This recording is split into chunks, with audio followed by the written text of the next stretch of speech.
రావుగా మీ అందరికీ వందనాలు. చిన్న ప్రేయర్ చేసుకుంటాం.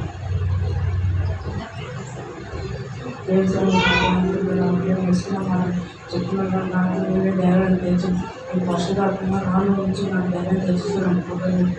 చెప్తున్నాను. బైబిల్లో 65 పుస్తకాలు ఉంటాయి. మొదటి పుస్తకం ఆదికాండము 50 అధ్యాయాలు ఉంటాయి. బైబిల్లోనే తెలుగు పుస్తకం ఆదికాండము వచనాలు 1533 ఉంటాయి. సర్వ సృష్టిని సృష్టించిన సృష్టికర్తగా పుస్తకంలో దేవుని మనము చూస్తాము.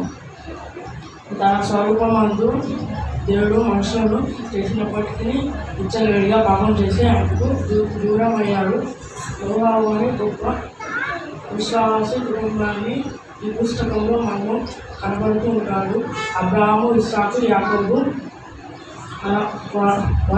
వారిని ఎన్నుకొని వారి సంతానాన్ని గొప్ప దేశానికి వాగ్దానం చేస్తాడు. యాకోబు ఇజ్రాయేలీలు అయితే తన పిల్లలు కూడా ఇజ్రాయేలీలు.